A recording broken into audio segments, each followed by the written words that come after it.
அணைத்து கொள்வதற்கு ஆவலாயிருக்கிறார். அதனாலதான் ஒரு உதாரணத்தை சொல்றாரு. ஒரு ஆடு தொலைஞ்சாலும் 99 ஆட்டையும் விட்டுட்டு அதை தேடி கண்டுபிடிக்கிற வரைக்கும் அந்த மேய்ப்பன் ஓய்வதில்லை. அந்த நல்ல மேய்ப்பன் தான் நம் இயேசு கிறிஸ்து.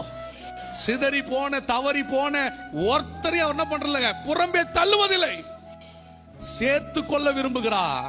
மனிதன் செய்த இந்த பாவத்திற்காக தன்னையே பலி கொடுத்தார்னா, இந்த பாவத்தின் நிமித்தம் யாரும் வெட்கப்பட்டு வேதனைப்பட்டு துக்கப்பட்டு எதையாவது யோசிச்சுட்டு தேவ சமூகத்தில் வராம இருந்துடக்கூடாது. அவர் மன்னிப்பதற்கு தயை பெருத்தவர். உலகத்துல பாவம் செய்யாத ஒருத்தனை இல்ல, அதுக்காக செஞ்சிட்டே இருக்கணும்னு அர்த்தம் இல்ல. நம்மை மன்னித்து இருக்கிறார். அப்போ தைரியமா தேவ சமூகத்துக்கு வந்துடணும். ஆண்டவரே, இதுக்காக தானப்பா ரத்தம் சிந்துனீங்க, இதுக்காக தானே ஜீவனை கொடுத்தீங்க, நான் உங்ககிட்ட வந்துடுறேன் ஆண்டவரே.